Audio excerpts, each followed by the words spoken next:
You know what? One thing I really think that helped was post-COVID. Yeah. Shows are starting and ending earlier, and that helps for all us old people so much. Because I remember playing shows that didn't start till 10, and the last time I'm going at 1.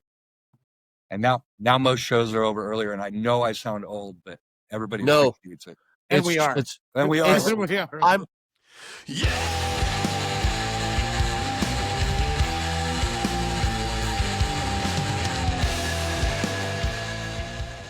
Hey, this is Sean from the Heavy Underground Farm Report, and I'm absolutely honored to have 2 members of the band Lost Relics from Denver here today. I've got Jess and Anthony. Thank you guys so much for being here. I appreciate you guys. Thank you for having us. And it's super exciting to have you guys here.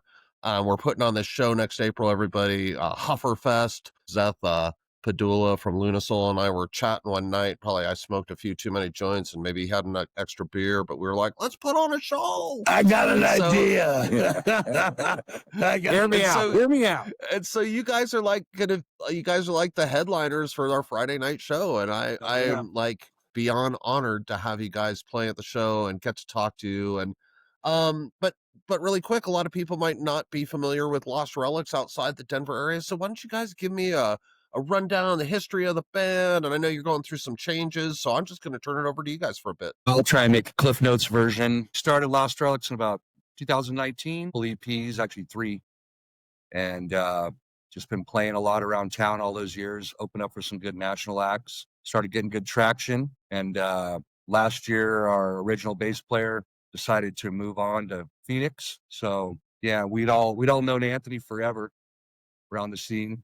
And he's a great guitar player, so we made him come play bass for us. Nice. So we got 3 guitar players and a guy that plays bass. Yeah. Instead. Yeah. We've got 2 drummers. Everybody plays something except me. Except for their actual instrument. You don't need to play anything, man. Your vocals are amazing, bud. Like, it's one of the things that really stands out when I come and see you guys play. Wait till you hear his vocals. I'm excited, man. Oh, so tell me, you guys, are you recording new material now? Are you working on new material with the new band members? Yeah. Indeed. We're scheduled over at Green Door with Felipe. Was that in February? We're recording another EP. Oh, perfect. So, yeah, we're woodshedding right now and finishing up all the new songs. Cool. How does that process work for you guys? Do you get together in the same room and work stuff out, or? We kind of bring things to the table, and then we kind of just patchwork them from there. He's got a riff, and this one works with that. And look, hey, I got something else. I'll pull that out too. So I mean, we got years of like woodshed ideas, riffs, and things that you just kind of pull off the shelf and look at it again. And you're like, oh yeah, that was really cool. Here, tell me, how is your sound evolving? Like, sorry, you guys, I have this album here. Oh, nice. Yeah, and it is nice. It's really enjoyable to listen to. I really dig it. But I know you guys, like you said, you've had some personnel changes. How's it affecting your sound? Like, because I dig what you guys were doing before. What how's it going to be different? Oh, well, Anthony, he brings in a different energy to the band. And quite honestly, all our new stuff's a little faster. Okay, cool. But we'll always have the sludgy payoffs and everything in our songs, but a little more aggressive.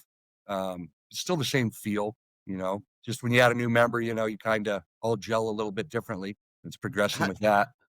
What's your influence for making songs? Is there a band that you like, or just an idea that you're this guy or both of us? I mean, how much time do we have? Exactly. You have as much time as you need, because I am absolutely I want to hear the story. So yeah, take your time. For me, my influences are obviously Melvins, Clut. Melvins always. I love the Melvins too. Yeah, I love Kylesa. Bison, represent. Nice. A Helmet, love Helmet too. Yeah, just all over the board. The normal sludge and stoner rock stuff. Black Sabbath, of course. Of course, it comes through in your music too. Like I mean, I think that's why the times I've seen your band, I'm like, fuck yeah, these guys are awesome. It's like, I love all those bands too. Melvins is an interesting influence. Sometimes a polarizing band. What 50, is it 50. What is it that you dig about the Melvins, man? Me? I dig about the Melvins. Wow. Huge Dale Krober fan. Amazing drummer. King Buzzo's, nobody can touch them. I mean, just that energy. There's just like Riffs. the DIY, the angst behind it, and then just like the creativity that goes into it, everything that the Melvins does, and the DIY, making their own shirts, everything's kind of like they make it, I guess they make it not necessarily inaccessible, but what's the word I'm looking for? Cool. Hold on a second. Dude, I know it's in that bowl. Man, I feel bad I didn't bring one. You guys, The scarcity. I'm sorry. It's the scarcity that I was looking for. That they make their merch, the products, the art that they put out kind of scarce, right? So yeah, they did a really good job of that. Yeah. Good yeah, marketing. man. I know I have like a really limited edition run T-shirt from the Melvins, and like Yep. I love vinyl, but like I'm too scared to even start trying to collect Melvins vinyl at this point. That's like trying to collect Zappa vinyl. Yeah, exactly. Yeah, it just seems like I'll just like probably just like stream that. But you guys, so you guys talk about the Denver scene a little bit, it's a pretty interesting scene, and nationally I think like people are finally starting to get it, like starting to see reviews. Like Burning Sister had a really popular album last month. Right. Could talk about your view, or how do you guys feel about the Denver scene? I think it's the best it's been in probably at least 15 years. I've been playing in the Denver scene and been around it since the late 90s. So I've seen the highs and the lows, and this is one of the best times, I think, right now in recent memory. There's so many great bands of all genres in this town.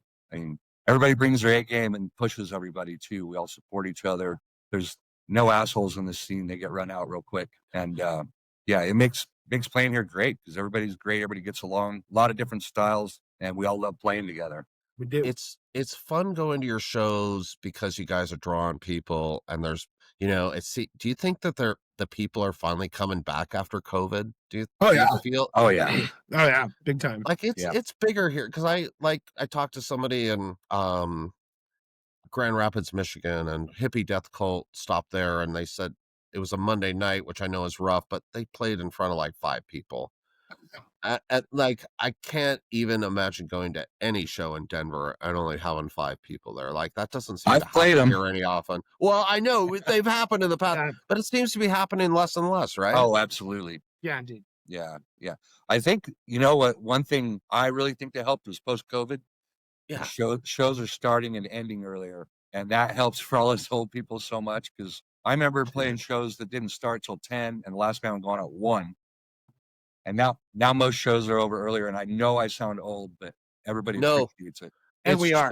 I'm 58, so believe me, when that like at 11:30, I'm like, I gotta go.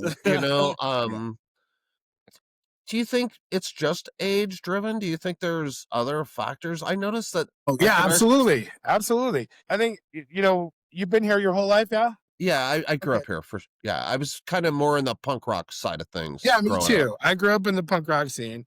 Playing in bands like Weather the Storm, The New Narrative. I played with Cherry Bomb Suicide. I played with I'm all over the place, right? But yeah, hardcore to metal or hardcore to punk. But coming up then, it was like go to Cheers, go to the 12 Volt Arvada and see what surrounds that place now. Like the amount of people that have come here is quite amazing. I think that the people that are from here, and I know that you are, I'm from Toronto originally, so so a little different perspective. Came here in the 90s, early 90s, but watch the amount of people show up. And so you mentioned COVID. I think that what happened is everybody hibernated. We didn't get to see anyone for almost 2 years. You know what I mean? But then there was a whole lot of people that moved here during that time too. And then you open it up and you're like, whoa, this is different. Yeah. Whoa, this is really different. Mind you, like the bars and venues have all kind of moved around and shifted around, but there's still plenty of them out there that are promoting us. 404 has been killing it. Love the High Dive. Peter Orr and HQ and killing with the Federal and all that. Yeah. I mean, there's some good stuff going on. It's so exciting, right?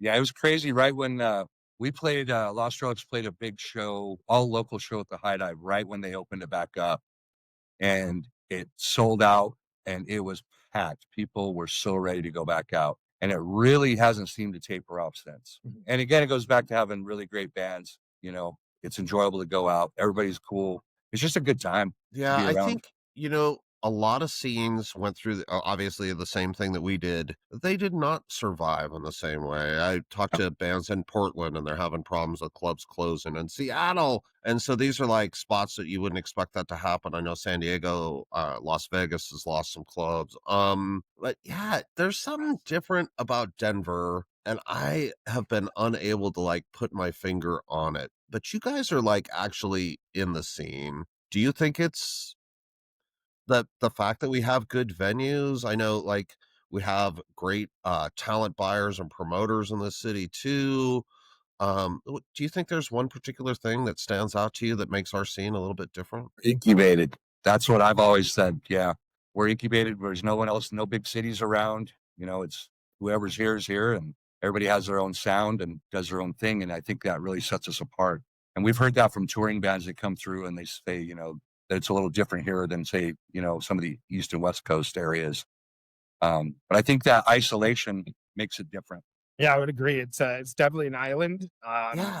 And so it's a curse. It's either a really good thing or a bad thing. If you're playing music there, it's awesome because you get to know everyone in the community, and the scene is just it's so tight. You know, like all of my best friends are playing the HUFR FEST. You know what I mean? And so yeah, I guess that attributes, but there's also just a really good punk rock ethos here that happens, especially with the promoters and where we come from. You know, even though AG can come in and Live Nation, all those places can come in, there's kind of room for everyone. You know, because that's our scene's alive and well because we're not playing AG shows all the time, and we're not playing. You know what I mean? Mind you, we will. Yeah. Yes, damn, hell yeah, for sure. Yeah, man. So I kind of grew up in the punk rock scene and have some experience with tattoo artists and stuff. So I was like a little nervous about putting on a show because I'm an outsider of the scene. And I wondered what the local reaction would be from not just from bands, but from promoters and venues. And man, it's just been 100% positive. It's awesome. Doesn't surprise me. It's really cool. And I mean, I've like vote on the Doom charts, and I have, I've worked for Steve Howe at Outlaws of the Sun in England. But it's really cool to like suddenly have found like a home here in Denver, even though I grew up here, and it's a testament, to how cool the people are. You guys talked about how that helps the scene. Do you guys, as bands, do you actively network together and work together? All the time. Everybody helps each other out. You know, if someone's looking for a show and we can't do it, we'll always point them to, another band we feel fits that bill, and everybody helps each other out. It's like I said earlier, everybody's so supportive. It doesn't matter the genre. Assholes get run right out. They get no support, and we just take care of each other a lot. So it's just, I can't say enough about it. There's not much backstabbing and undercutting. So we're all adults here. Yeah, we're all adults. We're all adults here. It does seem like so that's another thing that I kind of notice about the scene. You guys tell me if I'm totally off base or not. I quit drinking like 10 years ago. I love smoking weed like everybody's business, man. I'll take some mushrooms and stuff. It's not like I'm a straight edge guy. Right. But man, I noticed that like when I used to go to shows in the 90s, people were just getting fucked up, and it was like, I don't really see that at our shows. I mean, people are enjoying a few drinks and smoking a little, but like we got old. That's right. Do you think it's age or maturity? Because I notice the younger kids don't seem to be getting fucked up at our shows either. The young kids, that generation, they don't drink like we did. Yeah. We've all got kids in their 20s and stuff, and same completely they don't different. drink. Yeah, neither do mine. Yeah. So I think that's a lot of it too. Kids don't party the way we did, and quite frankly, I like it that way. A lot less drunks and stuff. But no, you're right. Everybody. I think everybody just got older and got those days out of them, and now they're just coming to enjoy the music and hang out. And the venues are charging $9. Yeah. So, times is hard, Sean. Times is hard. But let's talk about it is hard for bands that play in this, I hate this stoner doom, I just think it's a terrible name. Like the heavy underground is kind of the way I think about you guys. Your heavy rock bands and an underground kind of situation. Probably due to a lack of corporate money and no radio airplay and stuff. Wow, I totally lost my question and all that babble. It's all good. Do you guys what is it that makes you guys like? I mean, how do you like? Are you making any money doing this, or do you have to like? Is there any thought of I have to justify what I love financially, or do you just? I'm gonna say it again. We're all adults here, Sean. Yeah, but it's kind of it's like it's tough because you guys just like if you have regular jobs, you just can't go on the road for 6 weeks on a whim. It's a hobby for us all. We all have careers, but we love it too. We would always going to be doing it because it's so cathartic for us. But we're lucky enough, we make enough to keep going. So the band is sustainable. But again, we're all adults too. When we got to do things, we do things, and so. But we're sustainable. So, and we're on a label too, and that helps in time to time. So, yeah. So what label are you guys currently on? I guess I could have looked at the back of your record. I can read. So do you have another record? Is that how your next record's coming out? Yeah, it'll be through them again. And so I'm pretty naive to how the record company thing works. So what's the benefit for you guys to be signed to a label as opposed to being independent artists? A lot of people would answer that different ways. It's really mainly nowadays. It's mainly promotion. It's helping with promotion and some of the costs. But really, it's promotion more than anything. Promotion, distribution. Yeah, distribution too. But we still have, you still have to sink money into vinyl. Things like that. So you still have a stake in the game. Well, but they get it out to the masses. Cool. Do you guys have plans to play some other places this year, or I mean, I'm like thrilled you're playing my festival, and I'm hoping that the festival is like a place where people could do some networking. Absolutely. Would you guys like to get on a mini tour or play some other festivals? Are you guys stoked to play in Denver? We play up and down the Front Range a little bit. And cool. we're always up for, we would do a fest for sure. We've always said, we'll do a fest or a long weekend. With careers and such, we're not really into hopping in a van and driving around for 2 weeks, and fly out indeed. Yeah. or somewhere. This Midwest Doom Coalition thing is cool. I like this idea because of that. Like you said, the networking, and I know they just had that fest in, what was it, Grand Rapids?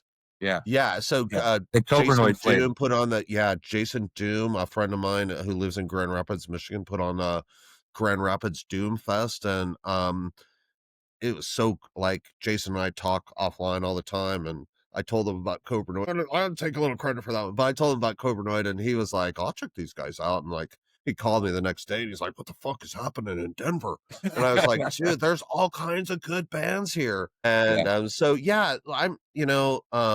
I know Shane and I've talked to, done some stuff with Midwest Doom Coalition too. And I love that idea too. I think like I don't know how many bands in our genre are really going to go on tours anymore. If that like financially even makes any sense. It's not very fiscally smart, really.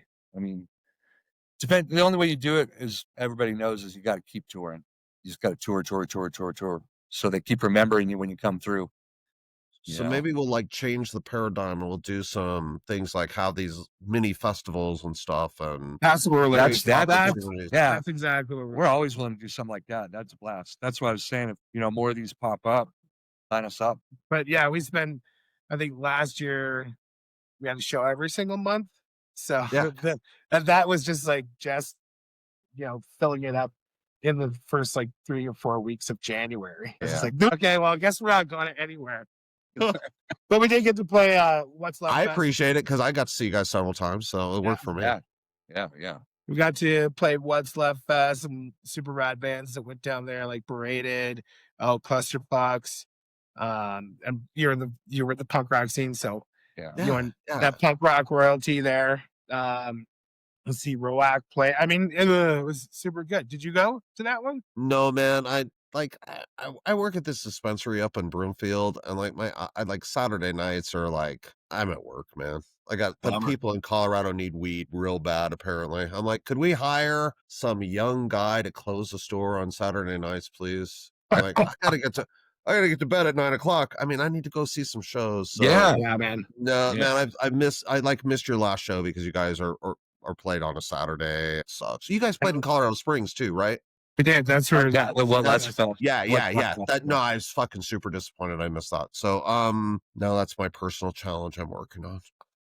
So, Well, we're playing in Thursday the 18th. So yes, I'm going to see you Thursday the 18th. Absolutely. You guys want to talk about that show a little bit? Yeah. So December 3rd, 18th, we're playing at the High Dive with Takipnik, who just put out a new album, and Chew Through, Awesome. our homies in Chew Through, Sweet. and Sungrave's going to open it up. So Thursday at 8 o'clock. Thursday at 8 o'clock on December 18th. If you're in High Denver, High Dive. the High Dive, South Broadway 60 for me South is Broadway. like my favorite place to see shows. You got the High Dive, you got HQ right there, you got Bar 404. Colfax is cool and everything, but the fucking construction right now sucks around Lions yeah, Lair and all that. so You bad. can't fucking deal with it. Do you guys? What's your favorite little area to play in Denver? You guys South Broadway guys? You like Globe Hall or You just said it. I mean, yeah? There's 404 personality there, right? 404 down to the Skylark, you know. Yeah, Skylark's so underrated. And Bar 404, I heard they're hosting this HUFR Fest thing. They are. Next They April. are. I don't know. 404 is yeah, becoming our home away from home. We seem to play there about every other show anymore. Yeah, I love that place. The owners are amazing. Yeah, they're all about community. They do it right, you know. And they're still family. You know what I mean? They're still there every single show. You'll see these guys. You know? I know. I love that, man. They have been good to me, and Seth's my main contact down there. But I love that. I love that room. I love the attached bar. I love the outside patio. That's to me, it's like that's where I want to see like stoner rock bands in Denver, probably more than any other place. Especially in the summertime when you can open up that. You can open it up and it's just like, this is amazing. Definitely by late April, you can open that thing up. Yeah. Absolutely. Oh, yeah. It'll be by great. April 24th for sure. It won't be too hot. It'll be perfect. Exactly. I really do hope we get some good weather for that. Thank you for not doing it in July. Oh, fuck, dudes. I went to Ripple Fest in September last year, and man. That's in Austin. Yeah, and like, I'm old. The heat just fucking kicks my ass. The cold kicks my ass too. I figured April was late April. Hopefully it should be sweater weather. Sweater weather. I love it. Hey man, what I'm gonna just like what would you guys like to talk about? Like tell me what's exciting going on, or if you'd like to shout out to people, or I'm just gonna give you guys the mic for a few minutes here and let you guys just talk about what you want to talk about. I have a question for you. Yeah, sure. Where did the name Heavy Underground Farm Report come from? Dude. So I wrote this review for some band in Croatia, and Steve Howe saw it online, and he was like, do you want to write for my my blog? And I was like, oh, are you fucking serious? Sure, I'll do that, man. I listen to music, I'll write reviews. And my wife was like, you should like probably start up like a Facebook page for that. And I had no idea what to call it, and she said something, and I was like, oh man, I should do it like one of those old time farm reports, I'm like, find a new band. Oh, we got crops growing over here. And I was like, Heavy Underground Farm Report. No, do you guys like it? Does it sound dorky? No, it's great. No, I think it's awesome. It's very unique. That's why I had to ask. And I like that the acronym is HUFR. Yeah. That was just pure coincidence. When I was like, oh, it's a HUFR. Well, let me smoke on that for a minute.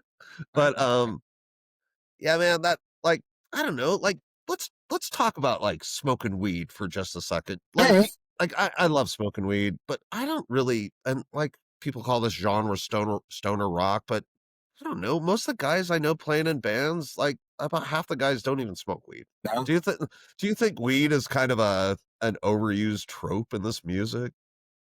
I don't know. What do you think about it? Or do you think it's like a positive, cool thing to rally around? Or like, I don't think about it either way, really. or that's probably Personally, I mean, to me, I like edibles a lot, and at practice we smoke weed, but it's not our identity. You know? yeah. Some bands do like that. Sure. You know, we don't sing about it, we don't advertise it, you know, but whatever. And you're right, there's a lot of people that don't. You know, I agree. our guitar player doesn't use weed at all. So you know, and then I'd say, Did you just say use weed? yeah, use weed. He uses the pot. He's a user of the Yeah, marijuana. you know. Dude, think I shot up a marijuana once. I think most of our friends don't smoke pot in bands. Yeah. No, Really. honestly, Andrea and I go to shows and we go out and smoke a joint between shows, and most, like, I don't know, most people aren't doing that. I think that's how I met you. I mean, we smoked a joint. oh, that's together. right. That's right. See, weed's good, kids. It brings people together. It introduces you to musicians, and that's the best crowd you could possibly hang out I with. definitely sniff it out. Yeah, but a lot of what I'm doing is a lot of mushroom stuff too, right? So I mean, well, hey man, on the 18th, we'll light up a fatty. yeah, Yeah, hell yeah. All right. indeed. Our drum will smoke it all. All right, cool. That's definitely we'll definitely look at. What's the name of the drummer? I'm sorry. Let me get the names of the other guys in your band. I apologize. Greg Mason. Greg's our drummer, the shaved ape. It's a shave day, baby. I love it. And then Mark Brooks is our other guitar player. Mark Brooks, no relation, but I'd be proud if I was related to Mark, because that guy could fucking play the bass. I don't know. Well, that's me.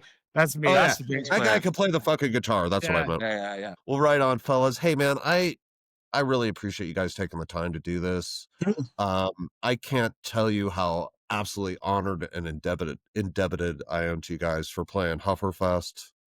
I'm thrilled to see you guys on the 18th. I can't wait to actually like talk to you in person, and Yeah. you know, I'd smoke with you again in person, and yeah, man. But I appreciate you guys just being fucking an awesome part of this freaking kick-ass scene. So Yeah, I did, man. Yeah, thank you for putting on this fest. We're excited. I'm Definitely excited that for you're it. excited, and I really am We're excited to meet overwhelmed. some of these other bands. It'll be a good time. All right, you guys have any last shout outs you want to make? Thank yous to your moms or anything like that? Now, come out the 18th to the High Dive. Fuck yeah, 18th at High Dive. I'll see you guys there. I'll see you fans there if you're there. So this is Sean from the Heavy Underground Farm Report. Absolutely honored to have Lost Relics at Jess and Anthony with me today. Appreciate you guys. Thank you so much. Looking forward to Thank watching you. you guys rock out. Hell yeah, right on. Yeah!